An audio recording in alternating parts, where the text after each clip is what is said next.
everyone, what is up here today YouTube? Jigsaw0097 here making a quick video. This one just has to do with Carson Wentz and the rumors that he's a selfish player, that the team doesn't motivate around him, yada yada yada. I'll just say right now, first and foremost, I think this is absolutely false. There are some hater writers over there at the Philadelphia Inquirer and the Philly media in general. And this is just typically Philadelphia in a nutshell, honestly, that no matter how good we have it, we'll always find a reason to complain. So I want to say that first and foremost, and then also, like I've said before, the Eagles are the most spoiled organization in football right now. And I mean that as a good thing, because we have two franchise quarterbacks, we have a second year, well now it's going to be a fourth year coach, but we have a coach that won the Super Bowl in his second year. And then we have a draft coming up where we have over 10 picks. So this team really has one of the brightest futures of any NFL team in the league, regardless of what happens with Carson Wentz or Nick Foles. So a lot of the Eagles players also have come to Carson Wentz's defense. These are players like Fletcher Cox, Zach Ertz, Malcolm Jenkins. They've all basically said, you know, he's not a selfish player. We enjoy playing for him. And it's just kind of caused this storm in Philadelphia right now with the fans and the media, which I kind of knew was going to happen. Whenever people say there is no controversy with quarterbacks, eventually there is a controversy with quarterbacks. Sorry about that. My food was done, so I'm going to edit this in. But yes, whenever they say that there is no controversy between quarterbacks, that inevitably will lead to a controversy. This goes with politics too. Like anytime someone says something will not happen with politics, excuse me, usually always does. So the Eagles having a quarterback controversy right now is honestly not surprising to me in the slightest, because there is a controversy, guys.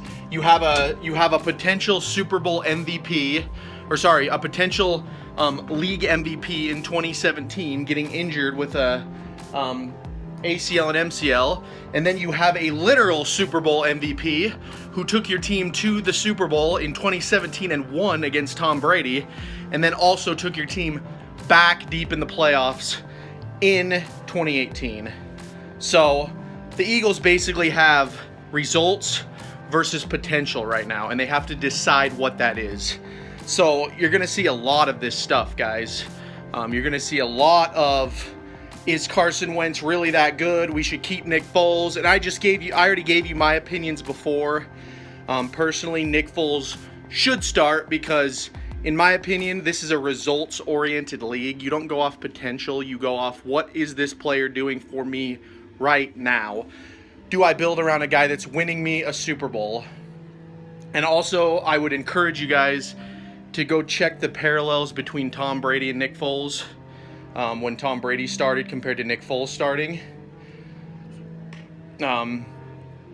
They're almost identical. And had the Patriots not stuck with Tom Brady, who knows where they would have been. I mean, we'd be a lot happier, obviously, as football fans, not having them in the Super Bowl every year. But that's the way I'm looking at it.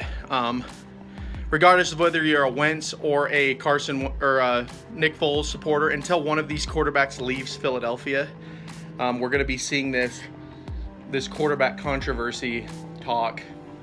And I don't really know what the Eagles are going to do at this point. I thought for sure Nick Foles was going to be gone like a week ago if he was indeed going to be traded, but they've still got him on the roster, guys. So this could be news that maybe they're not going to try to get rid of him. Maybe they're going to work something out, which is what they should do. Honestly, if they're going to stick with Carson Wentz, they should keep Nick Foles around for one more season, because they don't even have to pay Wentz until 2020. So it just makes sense to keep the veteran around to help this rookie get over his mental hurdles. I mean, he's been injured, guys. He's going to have a lot of mental hurdles, and getting rid of Nick Foles right now and just throwing Wentz into the fray again in 2019, it's the definition of insanity. We did it in 2018. It didn't work out, so why would we do it again?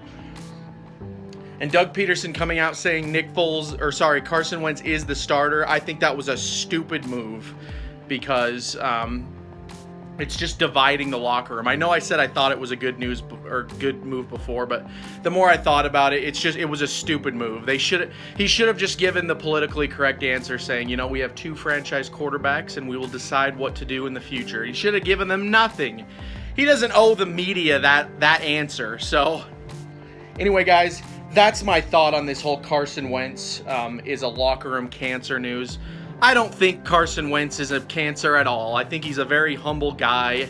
I just think the Eagles have a situation right now that no team in the NFL has, where they have 2 starting caliber quarterbacks, 2 Super Bowl winning quarterbacks potentially with Carson Wentz, already with Nick Foles. And it's just, obviously it's going to cause some dissonance because no one wants to see Nick Foles leave Philadelphia, but at the same time, everyone acknowledges that Carson Wentz is probably the future. So you're just gonna see this going on. So anyway, guys, let me know what you think about this. What you think about all this drama going on with the Eagles right now. Whatever you think, comment down below. And if you're new to the channel, go ahead and hit that subscribe button, as I'll be covering the NFL and the Eagles all season long.